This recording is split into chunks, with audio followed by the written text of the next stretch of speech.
नमस्कार. बृहन्मुंबई महानगरपालिका शिक्षण विभाग अंतर्गत व्हर्च्युअल क्लासरूममध्ये तुम्हा विद्यार्थ्यांचे हार्दिक स्वागत. मी प्राची लुडबे आज तुम्हाला इयत्ता 9वी विज्ञान व तंत्रज्ञानमधील एक महत्त्वाचा पाठ शिकवणार आहे. चला तर पाठाला सुरुवात करूया. नमस्कार, मी प्राची लुडबे, तुमची व्हर्च्युअल टीचर. आज तुम्हाला शिकवणार आहे इयत्ता 9वी विज्ञान व तंत्रज्ञानमधील एक महत्त्वाचा पाठ, तो म्हणजे अवकाश निरीक्षण, दुर्बिणी, ऑब्झर्विंग स्पेस विथ टेलिस्कोप्स. मुलांनो, प्रथम या पाठातील महत्त्वाचे मुद्दे आपण पाहूया. या पाठात आपण काय काय शिकणार आहोत. या पाठात आपण प्रथम शिकणार आहोत प्रकाशाची वेगवेगळे रूपे, different forms of light like infrared, visible, ultraviolet. वेगवेगळ्या प्रकारच्या दुर्बिणी व दुर्बिणींचे प्रकार आपण पाहणार आहोत. Telescope and types of telescope. अवकाशातील दुर्बिणी ह्या पाठात आपण शिकणार आहोत. टेलिस्कोप इन स्पेस, अवकाशामध्ये कोणत्या दुर्बिणी वापरल्या जातात. आणि भारतीय अंतरिक्ष अनुसंधान केंद्र म्हणजे ISRO, Indian space research organisation, याची माहिती आपण या पाठात घेणार आहोत. मुलांनो, प्रथम आपण आकाश आणि अवकाश या दोन शब्दामधील फरक पाहूया. रात्रीच्या वेळेला आणि दिवसा तुम्ही वर पाहिलं की तुम्हाला जे दिसतं ते आकाश. आपल्या डोक्यावर एक छत दिसतं, नैसर्गिक छत. दिवसा असं निळ्या रंगाचं दिसतं, ढग तरंगत असतात आणि रात्रीच्या वेळेला चांदण्या असतात. आपण लुकलुकणाऱ्या चांदण्या, चंद्र याने जे भरलेलं तुम्हाला दिसतं ते आकाश. आणि ह्या चांदण्या, चंद्र आणि अनेक हे तारे, तारका, तारे, ग्रह वगैरे यांच्यामध्ये तुम्हाला रिकामी जागा दिसते इथे प्रत्येक ठिकाणी, त्याला म्हणतात अवकाश. अवकाश म्हणजे काय, तर ग्रह आणि तारे यांच्यामध्ये जी रिकामी जागा आहे तिला अवकाश असे म्हणतात. अंतराळ असेही म्हणतात. ह्या चित्रात अजून आपण समजून घेऊया. आकाश म्हणजे काय, छताप्रमाणे भासणारा भाग. हे पहा, हे रात्रीच्या वेळेचं आकाश दिसते बघा. ढग आहे, चंद्र आहे आणि ह्या तारे तारकांच्या मध्ये असलेली पोकळ जागा, आकाशस्थ गोलांच्या दरम्यान असलेली जी पोकळ जागा जी आहे ना, तिला म्हणतात अवकाश. आपण अवकाश यानं जी जातात की नाही, ती ह्या पोकळ जागेमध्ये भ्रमण करत असतात. तर माणसाने फार प्राचीन काळापासून ह्या आकाशाचं, आकाशातील सूर्य, चंद्र, तारे, तारका यांच्याकडे कुतूहलाने पाहून त्यांचं निरीक्षण करण्याचा प्रयत्न केला. स्वतःच्या अफाट कल्पनाशक्तीच्या साहाय्याने जेवढं डोळ्याने दिसेल तेवढं आकाश आपण समजून घेण्याचा प्रयत्न केला. आपल्याला आकाशामध्ये, रात्रीच्या आकाशामध्ये आपण ध्रुव तारा, अजून सप्तर्षी, लाल रंगाचा दिसला की आपण म्हणतो मंगळ. जेवढं आपण पाहू शकतो आणि समजू शकतो तेवढं माणसाने समजून घेण्याचा प्रयत्न केला. ह्या आकाशातील तारे तारक्यांचा जो संबंध आहे तो, किंवा नक्षत्र, आपण तुम्हाला आठवत असेल आपण मागील इयत्तामध्ये शिकलो. विशिष्ट समूहामध्ये जेव्हा तारका असतात, तारका समूह, ह्या तारका समूहांपासून नक्षत्र बनतात. स्वाती नक्षत्र, सप्तर्षी, विशाखा, ही वेगवेगळे नक्षत्र आहेत. हे नक्षत्र म्हणजे काय असतात, हे तारकांचे समूहच असतात. आणि ह्या नक्षत्रांची म्हणजे तारकांच्या समूहांची स्थिती काळाप्रमाणे बदलते. काळाप्रमाणे बदलणे नक्षत्रांची स्थिती, राशींची स्थिती, ह्याला संक्रमण म्हणतात. हे चित्र पहा. ह्या चित्रामध्ये ह्या तारकांची जी स्थिती कशी बदलते हे इथे दिसेल. तुम्हाला माहिती आहे, आपली पृथ्वी सूर्याभोवती फिरत असते आणि पृथ्वी सूर्याभोवती फिरताना तिची पोझिशन जशी जशी बदलते, सूर्य फिरत नाही, त्याप्रमाणे तुम्ही त्या अँगलने पाहिल्यावर सूर्याच्या पलीकडे जे कुठलं नक्षत्र किंवा राशी असेल त्याला आपण म्हणतो सूर्य ह्या राशीमध्ये आहे. सूर्य जेव्हा मकर राशीमध्ये येते तेव्हा आपण मकर संक्रांत म्हणतो, बरोबर ना. ॲक्च्युली सूर्य जात नाही. ह्या चित्रावरून तुमच्या लक्षात येते, मी एक हे आयोनिक वृत्त दाखवलं आहे सूर्याच्या भ्रमणाचं. सूर्य भ्रमण करत नाही, पण हे भासमान जे त्याचा मार्ग जो आहे त्याला आयोनिक वृत्त म्हणतात. आणि पृथ्वीच्या मी 3 पोझिशन दाखवलेत. ही समजा पहिली पोझिशन आहे ए.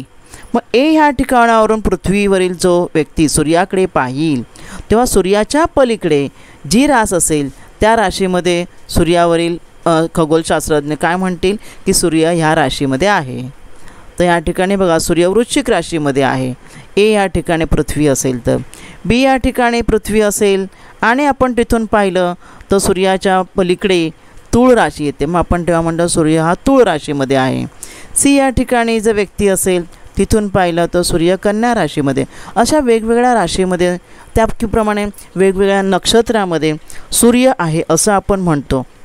म्हणजे त्यांची स्थिती ही काळानुसार बदलते आणि ही त्यांची बदलणारी स्थिती नक्षत्रांची स्थिती आणि ऋतुचक्र याचा संबंध आहे ह्याचंही मानवाला लक्षात आलं. आपण म्हणतो ना वर्षा ऋतू म्हणजे कोणत्या नक्षत्रामध्ये सूर्य आहे तुम्हाला ह्या चित्रावरून दिसेल पहा. हिंदू कॅलेंडर अँड सीझन्स इथे वेगवेगळे नक्षत्र महिने आणि ऋतू दाखवलेत बघा.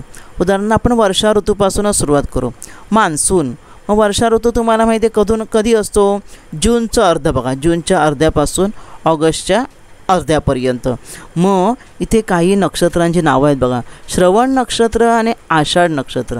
म्हणजेच वर्षा ऋतूमध्ये सूर्य ह्या 2 नक्षत्रांमध्ये असतो बरोबर ना. त्यानंतर त्याआधी आपण पाहूया एप्रिल मे जून भरपूर गरम होत असतं त्याला ग्रीष्म ऋतू म्हणतात. मग ग्रीष्म ऋतूमध्ये वैशाख नक्षत्र आणि ज्येष्ठा नक्षत्र ह्या 2 नक्षत्रांमध्ये सूर्य असतो. म्हणजेच काय तर नक्षत्र बदलतात काळानुसार आणि त्याचा परिणाम आपल्या ऋतुचक्रावरही होतो. ऋतुचक्र माहिती आहे आपल्याला उन्हाळा पावसाळा हिवाळा ही ऋतू असतात आणि हे ऋतू नक्षत्राप्रमाणे होत असतात हेही मानवाच्या लक्षात आले. आपला देश शेतीप्रधान देश आहे कृषीप्रधान देश आहे. त्यामुळे ह्या शेतीसाठी ऋतुचक्राची माहिती आवश्यक आहे. कोणत्या ऋतूमध्ये आपण कोणतं पीक घेणार हे त्या शेतकऱ्याला समजण्यासाठी ऋतुचक्र माहीत असणे आवश्यक आहे आणि त्यासाठी त्याला आकाशदर्शन उपयोगी पडू लागले. ह्या नक्षत्रांची स्थिती दर्यावर्दींनासुद्धा दिशादर्शक म्हणून उपयोगी पडू लागले. म्हणून या सर्व आकाश निरीक्षणाची अधिक माहिती घेण्यासाठी उत्तरं शोधण्यासाठी माणसाची धडपड सुरू झाली. पण कसं काय आपल्याला आकाश दर्शन करणार. उघड्या डोळ्याने सर्व आकाश दिसत नाही आहे ना. आकाशामध्ये तुम्ही मागील भागामध्ये शिकलात की वेगवेगळं सूर्यमाला आपली आकाशगंगा वगैरे हे शिकलात. हे तुम्हाला उघड्या डोळ्याने दिसेल का नाही दिसणार. आणि त्यासाठी तेव्हा कोणतंही उपकरण उपलब्ध नव्हतं. परंतु आता विज्ञानामध्ये एवढं विज्ञान म्हणजे आपण काय म्हणू आपण संशोधन झालेलं आहे. तंत्रज्ञानमध्ये मानवाने घेतलेल्या प्रचंड झेपेमुळे वेगवेगळ्या प्रकारच्या दुर्बिणी तयार झालेल्या आहेत की ज्यामुळे आपण अवकाशदर्शन आकाशदर्शन करू शकतो. दुर्बिणीचा पहिला शोध बघा कोणी लावला. हान्स लिपर्शे चष्मा तयार करणारे यांनी चष्मा तयार करायचे ते. आणि त्यांनी काय केलं 1608मध्ये 2 भिंग घेऊन एकमेकांसमोर धरली 2 भिंग आणि दूरची वस्तू दिसते का पाहिलं तर त्यांना वस्तू दिसली आणि त्यांनी जी तयार केली ती पहिली दुर्बीण. हान्स लिपर्शे यांनी तयार केली ही पहिली दुर्बीण. ठीक आहे. आणि त्यानंतर दुसरी दुर्बीण तयार केली हे आपले प्रसिद्ध शास्त्रज्ञ गॅलिलिओ गॅलिली यांनी दुसरी दुर्बीण तयार केली. बघा चित्रात तुम्हाला दिसते ही गॅलिलिओ यांनी तयार केलेली दुर्बीण. त्यांनी 1609मध्ये दुर्बीण तयार करून तिचा उपयोग अवकाशाच्या अभ्यासासाठी केला आणि डोळ्याने दिसतात त्यापेक्षा अधिक तारे आपण दुर्बिणीने पाहू शकतो हे ह्यावरून कळलं. आपल्याला डोळ्याने फार कमी दिसतात तारे त्यापेक्षा अधिक तारे आहेत हे लक्षात आलं. म्हणून तर आपण त्यांचा अभ्यास करू शकलो जो आपण मागील इयत्तामध्ये केला आहे बाळांनो तुम्हाला आठवत असेल. दुर्बिणीच्या मदतीने गॅलिलिओ यांनी गुरूचे 4 उपग्रह आणि सूर्यावरील डाग यांचाही अभ्यास केला. अशा प्रकारे दुर्बिणीचा शोध लागल्यामुळे काय झालं आकाशामध्ये असलेले उपग्रह काही कृत्रिम उपग्रह सोडावे लागतात किंवा सोडलेले आहेत ते त्यांचा अभ्यास करता आला. आपल्याला अवकाशाचं निरीक्षण करता आलं. पृथ्वीवरील माहिती घेता आली. असे वेगवेगळे जे सुखसोयी सुविधा ज्या आहेत त्या अवकाशशास्त्रज्ञाने तंत्रज्ञान यांच्या मदतीने आपल्याला करता आलेलं आहे. अवकाश निरीक्षणात दुर्बिणीचा उपयोग करून त्यांनी सर्व संशोधन करण्यात आलेलं आहे. बऱ्याच गोष्टी आपल्याला माहीत झाल्यात. परंतु एकाच दुर्बिणीच्या साहाय्याने किंवा गॅलिलिओने बनवलेली दुर्बीण, तुम्हाला या चित्रात बघा इथे दिसते बघा, इथे टेलिस्कोपने पाहत आहेत. तर एकाच दुर्बिणीच्या साहाय्याने सर्व निरीक्षण करता येईल का अवकाशाचं? की अवकाश निरीक्षणासाठी मग वेगवेगळ्या दुर्बिणी वापराव्या लागतील का? आणि अवकाशातही दुर्बिणी उभारता येतील का? इथे बघा वरच्या चित्रात दिसते त्याप्रमाणे ह्या सर्व गोष्टींचा पुढे विचार केला गेला. कारण जमिनीवर स्थित दुर्बिणीला मर्यादा येऊ लागल्या काही, मग अवकाशामध्ये आपल्याला एखादी दुर्बीण स्थित करता येईल का? ह्या सर्व गोष्टींचा विचार करून त्याप्रमाणे दुर्बिणी स्थित केल्या गेल्या. तर या पाठात आपण या सर्व प्रकारच्या दुर्बिणींचा अभ्यास करणार आहोत. अवकाशशास्त्र आणि तंत्रज्ञानात मानवाने जी प्रचंड झेप घेतलेली आहे याचंच हे उदाहरण आहे की वेगवेगळ्या प्रकारच्या दुर्बिणी सध्या उपलब्ध आहेत आणि त्या ठिकाणी स्थित केलेल्या आहेत. काही जमिनीवर आहेत आणि काही अवकाशामध्ये आहेत. आता आपण पाहणार प्रकाशाचे विविध रूपे. प्रकाश म्हणजे काय? की विद्युत चुंबकीय प्रारणे आहेत सूर्यापासून येणारी, बरोबर ना. आणि तरंग लांबी म्हणजे वेवलेंथ हा त्यांचा एक मुख्य गुणधर्म आहे. तर ही जी वेवलेंथ आहे, तरंग लांबी, ह्या प्रकाशाच्या किरणांची, प्रकाश विद्युत चुंबकीय प्रारणांची, ते आपण कोणती पाहू शकतो? आपल्याला बघा सप्तरंगी सूर्याचं किरण दिसतं.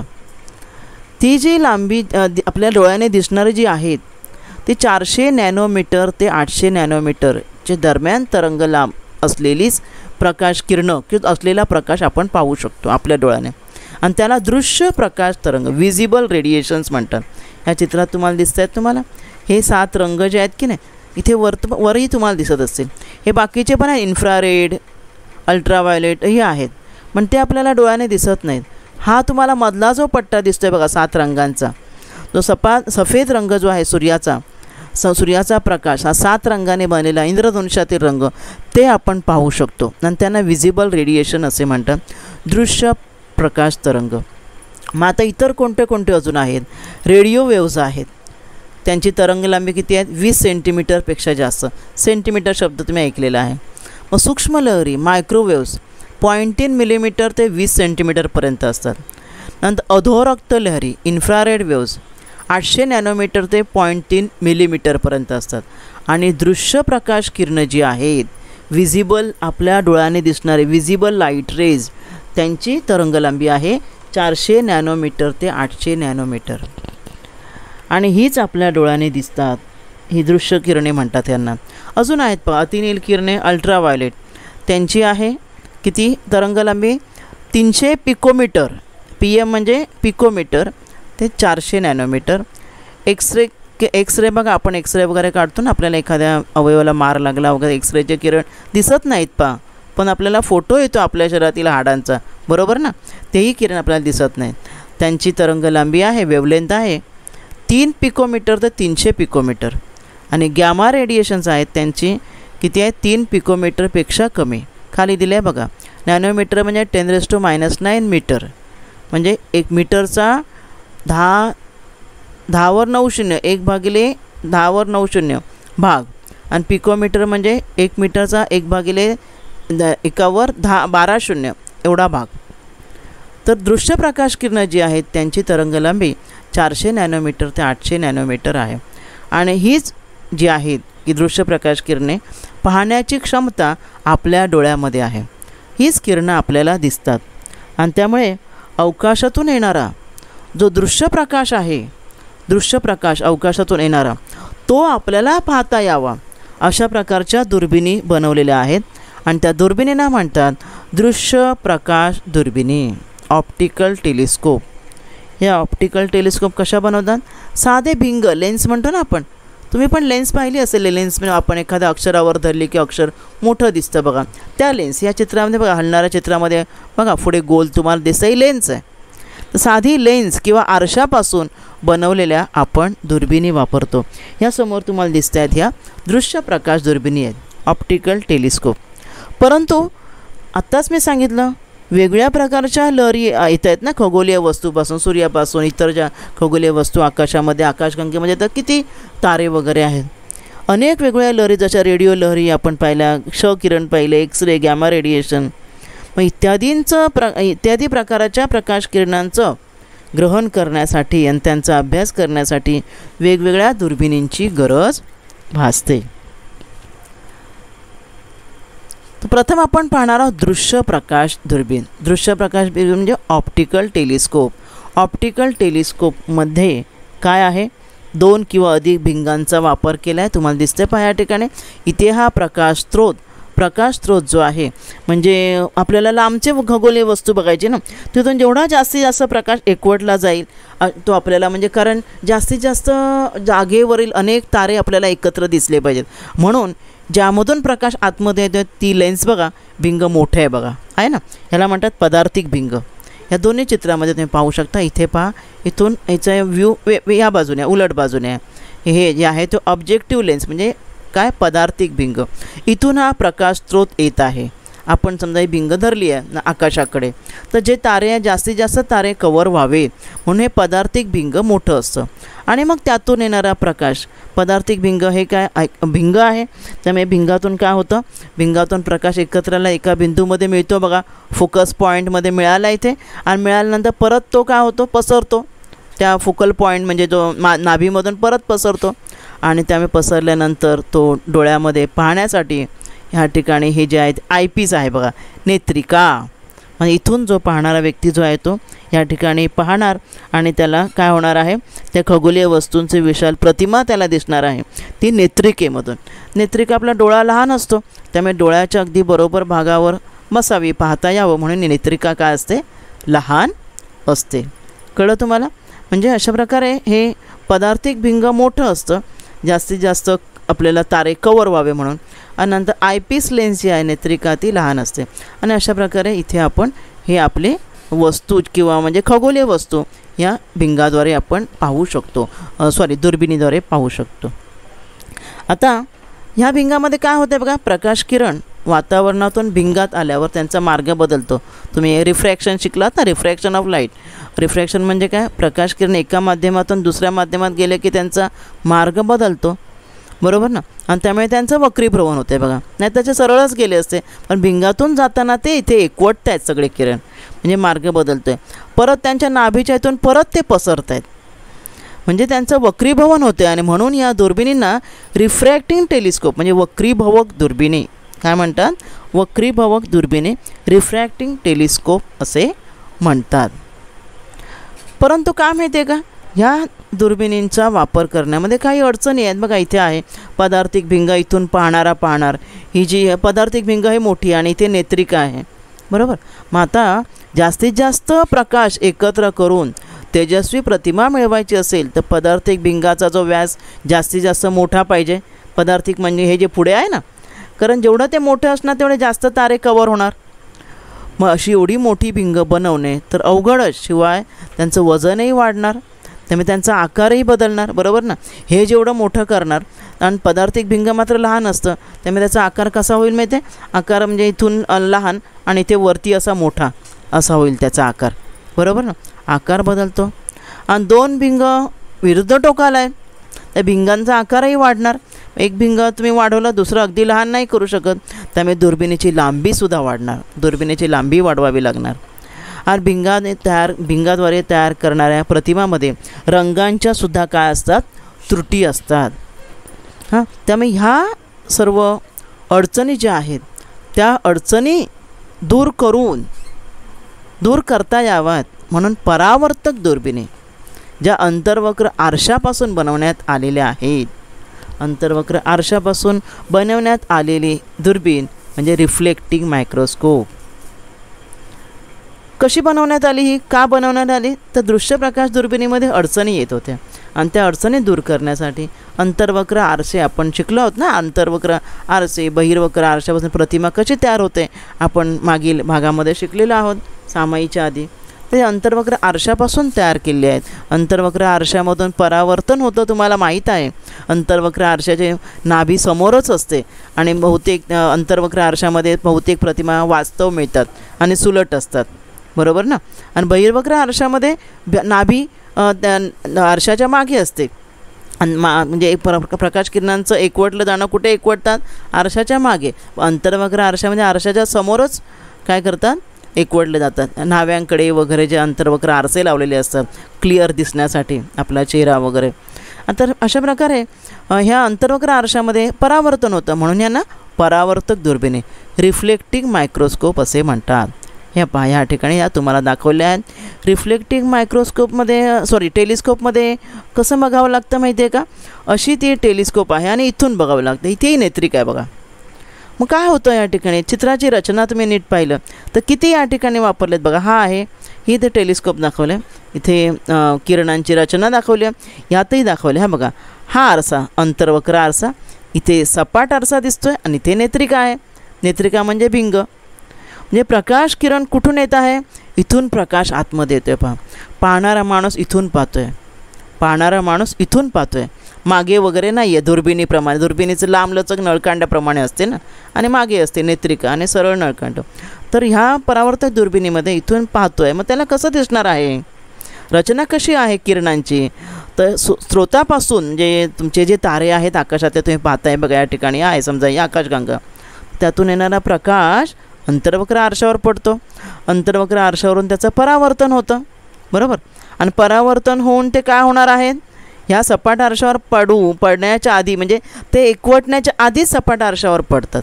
पाहूया आपण पुढच्या चित्रामध्ये स्पष्टीकरण. परावर्तक दुर्बीण पहा, ही आहे ना टेलिस्कोप, ही दाखवली आहे परावर्तक दुर्बीण. परावर्तक दुर्बिणीमध्ये कशी रचना होते?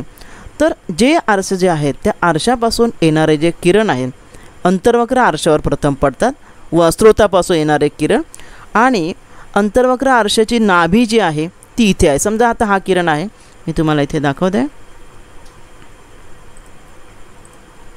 हे बघा, या ठिकाणी हे जे आहे स्रोतापासून आलेला हा किरण आहे, ठीक आहे. हा सुद्धा किरण आहे स्रोतापासून, म्हणजेच आकाशातले तारे, ठीक आहे. त्यांचं होणारा इथून परावर्तन होणाऱ्या अंतर्वक्र आरशावर. आता अंतर्वक्र आरशाची नाभी जी आहे, ज्या ठिकाणी किरण एकत्र येतात, ती नाभी त्या आरशाच्या समोरच असते. म्हणजे इथे कुठेतरी ते किरण एकत्र येणार आहेत. परंतु ते किरण एकत्र येण्याआधीच इथे हा आहे सपाट आरसा बघा. हा काय आहे? सपाट आरसा. तर ह्या आरशावर त्यांना एकत्र आणलं, ठीक आहे. आणि ह्या आरशावर जेव्हा ते आलेत, हे एकत्र जेव्हा आलेले आहेत, तेव्हा तिथून आरशापासून पण परावर्तन तुम्हाला माहिती आहे. आरशापासून परावर्तन लंबरेषेमध्ये होतं, बरोबर ना. लंबरेषेमध्ये होतं आणि लंबरेषेमध्ये परावर्तन होऊन दोघांचं बघा आरशावरून परावर्तन झालं. इथे आहे नेत्रिका, इथे काय आहे? नेत्रिका आहे. आणि ह्या नेत्रिकेमधून इथे पाहणाऱ्या व्यक्तीला दिसतं. अशा प्रकारे ह्या ज्या आहेत दुर्बिणी, त्यामध्ये अंतर्वक्र आरशाने परावर्तन होतं. इथे दाखवलं आहे बघा, ऑब्जेक्टिव्ह मिरर. इथून प्रकाश आलेला आहे, म्हणजे किरण एकत्र येण्याआधीच, अंतर्वक्र आरशाचे किरण एकत्र येण्याआधीच त्याचं परावर्तन केलं जातं आणि तिथून ते असे लंब बाहेर जातात आणि आयपीस म्हणजे नेत्रिकेतून तुम्हाला दिसतात. आणि ह्या नेत्रिकेच्या साह्याने अशा प्रकारे तुम्ही काय करू शकता? ह्या परावर्तक दुर्बिणीच्या साह्याने साध्या डोळ्याने कधीच तुम्ही पाहू शकणार नाही अशा प्रकारचे अगणित तारे, दीर्घिका ह्या दुर्बिणीतून तुम्ही पाहू शकता. वस्तूची प्रतिमा मिळवण्यासाठी मोठे मोठे आरसे इथे आवश्यक असतात, पण मोठे आरसे बनवणं हे मोठ्या भिंग बनवण्यापेक्षा सोपं आहे. अनेक तुकडे जोडूनही आरसे तयार करता येतात. शिवाय त्यांचं वजनसुद्धा काय भिंगापेक्षा कमी असतं. आरशाद्वारे तयार झालेल्या प्रतिमेमध्ये रंगांची त्रुटी नसते. कळलं तुम्हाला? आणि साध्या डोळ्याने न दिसणारे तारेसुद्धा आपण अशा प्रकारे ह्या परावर्तक दुर्बिणीच्या साहाय्याने पाहू शकतो. आता ह्या अंतर्वक्र आरशावर आधारित दोन प्रकारच्या दुर्बिणी आहेत. रचना तुम्हाला मी सांगितली कशी आहे ते. तर दोन दुर्बिणी आहेत, न्यूटन पद्धतीची दुर्बीण आणि कॅसेग्रेन पद्धतीची दुर्बीण. पाहूया आपण दोन्ही दुर्बिणी. पहा या ठिकाणी ही पहिली न्यूटन पद्धतीची दुर्बीण, जी तुम्हाला मी आत्ता सांगितली की अंतर्वक्र आरशावर पडलेले प्रकाश किरण परावर्तक आरशावर पहिले काय केले जातात? घेतले जातात आणि तिथून नंतर आरशावरून परावर्तन होऊन नेत्रिकेमध्ये दिसतात. आणि दुसरी आहे कॅसेग्रेन पद्धतीची दुर्बीण. तर आपण दोन्ही दुर्बिणींचा आता अभ्यास करूया. पहिली पाहूया आपण न्यूटन पद्धतीची दुर्बीण. पुन्हा आपण ह्या चित्राचा अभ्यास करूया. मगाशी मी तुम्हाला सांगितलेलंच आहे. हे पहा, ताऱ्यांपासून जास्तीत जास्त ताऱ्यांना आपण कवर करायचं आहे म्हणून अंतर्वक्र आरसा मोठा वापरतात. नेत्रिका नेहमी लहान असणार. तर ताऱ्यांपासून आलेला हा प्रकाश स्रोत आहे बघा, दिसतं तुम्हाला हे प्रकाश स्रोत. सगळे किरण दाखवलेले नाही आहेत, 2च किरण दाखवले आहेत है ना. त्यांचं हे अंतर्वक्र आरशावर पडल्यामुळे परावर्तन झालं, हे तुम्हाला दिसतं, हे झालं त्यांचं परावर्तन. ठीक आहे. आता परावर्तन झाल्यानंतर काय म्हटलं मी तुम्हाला, हे परावर्तन किरण ह्या आरशाची मुख्य नाभी इथे असते, अंतर्वक्र आरशाची, बरोबर. मग इथे ते एकत्र येण्याआधीच एक सपाट आरसा हा मध्ये लावला आहे. सपाट आरसा या किरणांचे मार्ग बदलतो. पहा हे मार्ग बदललं, कारण हा इथे पडला किरण, सपाट आरशाचं परावर्तन झालं. सपाट आरशाचं परावर्तनही तुम्हाला माहिती आहे, तुम्ही 8वीला शिकलात. हे बघा, ह्या किरणाचं परावर्तन झालं, हा किरण इथून आला, त्याचं परावर्तन झालं. ते एका बिंदूत मिळाले, बरोबर. एका बिंदूमध्ये एकत्र येतात परावर्तनानंतर आणि मग ते नेत्रिकेकडे परत जातात. नेत्रिका नावाच्या विशिष्ट भिंगाद्वारे ते वस्तूची आपल्याला मॅग्निफाईड म्हणजे मोठी प्रतिमा या ठिकाणी डोळ्यामध्ये दिसते. इथे पाहणारा जो इथे असेल, याने इथे जो डोळा लावलेला असेल त्याला या ठिकाणी दिसेल. म्हणून ही मगाशी तुम्ही पाहिली दुर्बीण कशी सरळ नाही आहे. इथून ह्या दुर्बिणीचा असा आकार आहे आणि इथे 90 डिग्रीमध्ये इथून पाहणार आहे. ही आहे न्यूटन पद्धतीची दुर्बीण. ठीक आहे. अशाच प्रकारे अजून दुसरी एक दुर्बीण आहे, ती म्हणजे कॅसेग्रेन पद्धतीची दुर्बीण. कॅसेग्रेन पद्धतीच्या दुर्बिणीमध्ये काय माहिती आहे का, थोडंसं वेगळं आहे. हे बघा, या ठिकाणी इथे पाहणारा या ठिकाणाहून पाहणार आहे. ही सरळ आहे आपल्या सरळ दुर्बिणीप्रमाणे, जे साध्या दुर्बिणीप्रमाणे, दृश्य प्रकाश दुर्बिणीप्रमाणे. परंतु इथे आरसे 3 वापरले आहेत. अंतर्वक्र आरशापासून परावर्तित झालेले किरण, हे बघा, हे अंतर्वक्र आरसा आहे, हा किरण आहे. हे 2-3 किरण दाखवले आहेत, मी 2 किरण दाखवते तुम्हाला इथे. ठीक आहे. हे जे किरण आहेत ते अंतर्वक्र आरशावरून परावर्तित होणार ना, इकडे परावर्तित झाले पहा.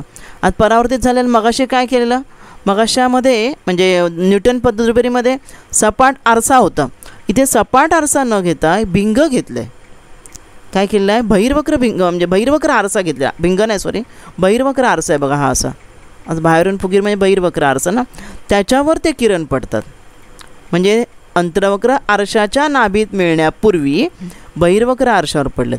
बहिर्वक्र आरशावर पडलेले किरण पुन्हा एकवटले जातात, कारण बहिर्वक्र आरशाची नाभी मागे असते, बरोबर ना. त्यामुळे ते किरण एकवटले जातात पुन्हा, आणि एकवटले जाऊन ते अंतर्वक्र आरशाच्या केंद्रापाशी बघा, केंद्रापाशी येतात आणि केंद्राजवळ एक छिद्र असतं, त्या छिद्राच्या पलीकडे जातात पहा. आणि छिद्राच्या पलीकडे जाऊन इकडे असणार ती नेत्रिका. नेत्रिका ह्या ठिकाणी असणार आहे आणि ह्या ठिकाणी पाहणारा पाहतो. हे बघा, इथून पाहणाऱ्याला दिसणार आहे, कळलं ना. हे बघा, ह्या ठिकाणी चित्रात दाखवले पहा, पुन्हा चित्र दाखवलं. हे चित्र उलट बाजूने आहे. हे बघा, हे प्रकाश स्रोत आहे, या स्रोतापासून आलेले हे किरण आहेत. मग अशा चित्रामध्ये ह्या ज्या रेषा होत्या त्या इथे मी तुम्हाला थोडं पुसून टाकते, म्हणजे तुम्हाला ह्या चित्रातल्या रेषा पाहायला मिळतील.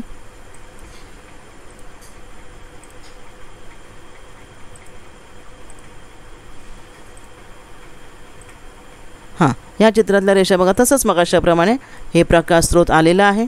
हे 2 म्हणजे ताऱ्यांकडनं आलेले प्रकाश स्रोत आहे, त्यांचं परावर्तन झालं. हा अंतर्वक्र आरसा जो आहे ना, त्याच्यातून परावर्तन झाले बघा. परावर्तन मगाशी काय होतं, साधा आरसा होता ना, साध्या आरशाने किरण त्याचे पकडले होते न्यूटनच्या दुर्बिणीमध्ये. मग कॅसेग्रेनमध्ये बहिर्वक्र आरशावर घेतले, त्या बहिर्वक्र आरशातून परत त्यांचं परावर्तन झालं आहे बहिर्वक्र आरशा नियमानुसार, आणि ते परावर्तन होऊन ह्या अंतर्वक्र आरशाचा जो केंद्र असतो इथे मध्ये, केंद्राच्या पलीकडे छिद्र असतं इथे, या छिद्रातून पलीकडे छिद्र पाडतात ते छोटंसं त्या आरशाला. त्या छिद्राच्या पलीकडे जाऊन ही आहे नेत्रिका. नेत्रिका म्हणजे आयपीस, पाहणारा इथून पाहणार आहे. आणि इथे तुम्हाला त्या वस्तूची विशालित प्रतिमा म्हणजे खगोलीय वस्तूंची विशालित प्रतिमा आपण इथे पाहू शकतो. अशा प्रकारे परावर्तक दुर्बिणी 2 प्रकारचे आहेत, न्यूटन पद्धतीची दुर्बीण व कॅसेग्रेन पद्धतीची दुर्बीण. आणि ह्या दुर्बिणींच्या साहाय्याने आपण अनेक खगोलीय वस्तू, दीर्घिका, तारे, सूर्यमाला पाहू शकतो. आता दृश्य प्रकारची सर्वात मोठी दुर्बीण ही पहा, भारतात 2 मीटर व्यास असलेली अशा अनेक दुर्बिणी आहेत, अनेक वर्षापासून कार्यरत आहेत. त्यापैकी सर्वात मोठी दुर्बीण 3.6 मीटर व्यासाची दुर्बीण आर्यभट्ट प्रेक्षण विज्ञान संशोधन संस्था नैनिताल ह्या ठिकाणी स्थित आहे. आणि ही आशियातील दृश्य प्रकारची सर्वात मोठी दुर्बीण आहे. अशा प्रकारे आजच्या भागात आपण काय काय पाहिलं? प्रकाशाचे विविध रूपं पाहिली. रेडिओ वेव्स, सूक्ष्मलहरी, microwaves, infrared waves, ultraviolet waves, X rays, gamma rays आणि त्याचबरोबर व्हिजिबल लाईट रेज. व्हिजिबल म्हणजे जे आपल्या डोळ्याने दिसतात, दृश्य प्रकाश किरणं त्यांना म्हणतात दृश्य प्रकाश लहरी म्हणतात, ज्यांची तरंगलांबी किती आहे? 400 नॅनोमीटर ते 800 नॅनोमीटर इतकी आहे. आणि ही दृश्य प्रकाश किरणे पाहण्यासाठी की जी आपल्याला डोळ्यांची क्षमता ही दृश्य प्रकाश किरणं पाहण्याचीच आहे, ती पाहण्यासाठी बनवलेले दुर्बीण म्हणजे दृश्य प्रकाश दुर्बीण, ऑप्टिकल टेलिस्कोप. आता ह्या ऑप्टिकल टेलिस्कोपमध्ये काही अडचणी निर्माण झाल्या. जसं आकार मोठा करावा लागणार, भिंग जी वापरली आहे जी जास्तीत जास्त एरिया कवर करण्या, जास्तीत जास्त तारे कवर करण्यासाठी मोठं अंतर्वक्र भिंग वापरावं लागणार किंवा पदार्थिक भिंग. मग त्यातील त्रुटी दूर करण्यासाठी बनवलेली दुसरी दुर्बीण म्हणजे रिफ्लेक्टिंग टेलिस्कोप, परावर्तक दुर्बिणी. आणि परावर्तक दुर्बिणींचे आपण 2 प्रकार पाहिले, एक म्हणजे न्यूटन दुर्बीण आणि दुसरी म्हणजे कॅसेग्रेन दुर्बीण.